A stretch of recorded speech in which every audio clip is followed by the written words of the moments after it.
बिस्मिल्लाहिर्रहमानिर्रहीम। Dear students, आज जो हम पढ़ने लगे हैं टॉपिक नंबर है 1.6 और नाम है मेजरिंग इंस्ट्रूमेंट्स। आपकी टेक्स्ट बुक पे पेज नंबर 9 होगा। ठीक है, सबसे पहले हम जान लेते हैं कि मेजरिंग इंस्ट्रूमेंट की डेफिनेशन क्या है, इंस्ट्रूमेंट क्या होते हैं। ठीक है, देखिए बच्चे, वो डिवाइस जो किसी भी फ़िज़िकल क्वांटिटी की मेजरमेंट या पैमाइश के लिए इस्तेमाल होता है, उसको हम कह सकते हैं कि ये मेजरिंग इंस्ट्रूमेंट है। अगर आपको इसकी डेफिनेशन चाहिए तो ये आपको स्क्रीन पे सामने शो हो रही है। The instruments which are use to measure any quantity are known as measuring instruments. ठीक है, ये डेफिनेशन हो गई। लेकिन मेजरिंग इंस्ट्रूमेंट्स को हम इस्तेमाल क्यों करते हैं? मिसाल के तौर पर आपने किसी चीज़ की लेंथ मालूम करनी है या फिर मैस मालूम करना है, टाइम के बारे में जानना है कि इस वक्त क्या हो रहा है, तो जाहिर है इसके लिए हमारे पास कोई ना कोई डिवाइस ज़रूर होनी चाहिए जिससे हम इन चीज़ों की मेजरमेंट कर सकें। डेली लाइफ में हम जो हमारे पास टाइम जो होता है, अब टाइम के मेजरमेंट के लिए हमारे पास क्या होती है? वॉच होती है। ठीक है, वहाँ से हमें पता चलता है कि इस वक्त क्या टाइम हो रहा है। तो एक्यूरेसी भी चाहिए होती है, हमारे पास जो डिवाइस हो वो एग्जैक्ट और एक्यूरेटली जो है हमें वो मेजरमेंट दें। तो पैमाइशी आलात या मेजरिंग इंस्ट्रूमेंट्स जो होते हैं, लेंथ की मेजरमेंट के लिए हो सकते हैं, मैस के लिए हो सकते हैं, सही, ठीक है, टाइम के लिए हो सकते हैं, वॉल्यूम के लिए हो सकते हैं। देखिए, आज से पहले जो है ये जो इंस्ट्रूमेंट इस्तेमाल होते थे वो कोई इतने ज़्यादा काबिल एतमाद नहीं होते थे। ठीक है, तो अब की जो मेजरमेंट होती है, अब जो हमारे डिवाइस हैं जो हम यूज़ कर रहे हैं वो कुछ एक्यूरेट है। तो सबसे पहले हम ये पैराग्राफ रीड कर लेते हैं, देखते हैं कि यहाँ से आपने क्या याद करना है और क्या छोड़ देना है। Measuring instruments are use to measure various physical quantities such as length, mass, time, volume, etc. जो पैमाइशी आलात होते हैं ये मुख्तलिफ़ चीज़ों की, मुख्तलिफ़ मकदारों की जो तिबियाई मकदारें होती हैं उनकी मेजरमेंट के लिए इस्तेमाल होते हैं। मिसाल के तौर पर आपके पास लेंथ यानी लंबाई है, मैस मास है, टाइम वक्त, volume etc. Measuring instruments used in the past were not so reliable and accurate as we use today। देखिए बच्चे, जो माजी में हम मेजरिंग इंस्ट्रूमेंट पैमाइशी आलात इस्तेमाल करते थे वो इतने ज़्यादा काबिल एतमाद नहीं थे, इतने ज़्यादा सही नहीं थे जितना कि आज हैं। For example, sundial, water clock and other time measuring devices used around 1300 AD were quite crude। आज से 13वीं सदी पहले में या मिसाल के तौर पर 13वीं सदी जो थी, वक्त की पैमाइश के लिए इस्तेमाल होने वाले जो आलात थे जिनमें धूप घड़ियाँ थी या आबी क्लॉक वगैरह शामिल थी, ये कुछ ज़्यादा काबिल एतमाद नहीं थे।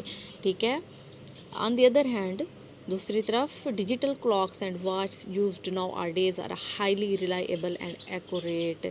अब देखिए, आजकल हम डिजिटल क्लॉक्स और वॉच इस्तेमाल करते हैं तो जाहिर है ये एक्यूरेट होते हैं, और डिजिटल और जो सिंपल हमारे पास वॉच होती है उन दोनों में भी जाहिर है फ़र्क होता है। डिजिटल जो है हमें एग्जैक्ट आवर्स भी बताती है, मिनट्स भी बताती है एंड सेकंड्स के बारे में भी बताती है, लेकिन जो सिंपल वॉच होती है आपके घर में एनालॉग जो दीवार पे लगी हुई होती है, डिजिटल नहीं होती, हिंसों नंबर्स में नहीं शो कर रही होती, वो इतनी एक्यूरेट नहीं होती। ठीक है, हेयर वी शैल डिस्क्राइब। अब आपने इस पैराग्राफ में से सिंपल एक क्वेश्चन बन सकता है आपका कि 13वीं सदी में जो डिवाइस थे कौन कौन से थे टाइम मेजरमेंट के लिए, यानी आप यहाँ से कर लें।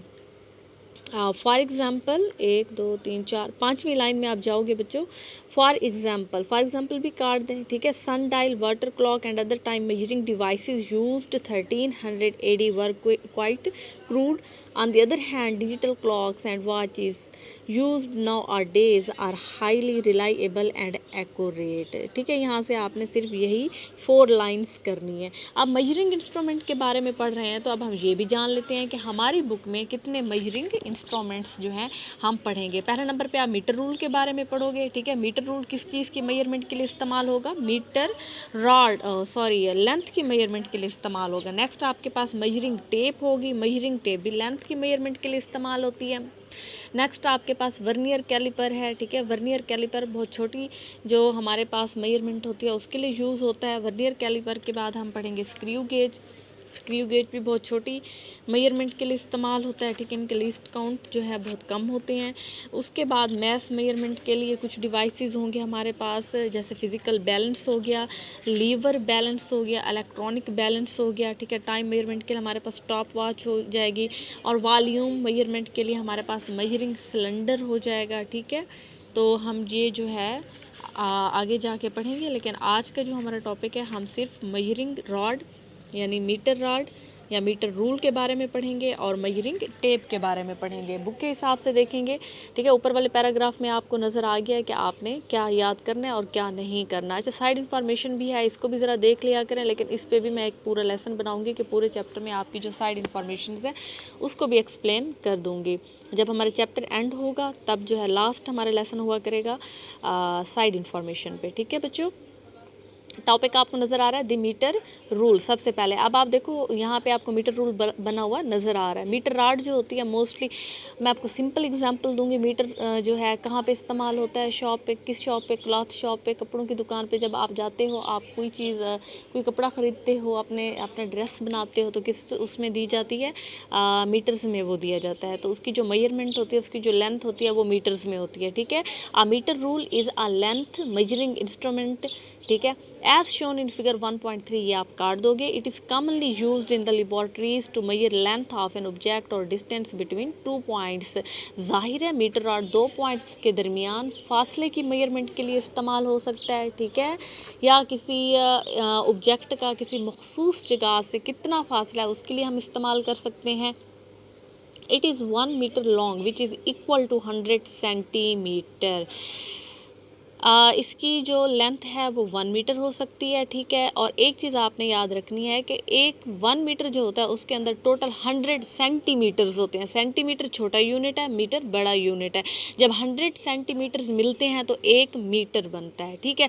अब जो सेंटीमीटर होता है उसके अंदर फिर टोटल 10 डिवीजन्स होती हैं। Each centimetre cm is divided into 10 small divisions called millimetres.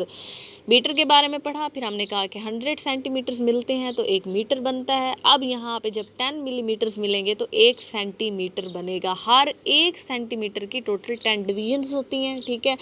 और वो 10 डिवीजन्स किस चीज़ के होते हैं, मिलीमीटर्स के होते हैं। यानी 10 मिलीमीटर्स जब मिलते हैं तो 1 सेंटीमीटर बनता है। हम कह सकते हैं 100 centimetre is equal to 1 metre, 10 millimeters is equal to 1 centimeter.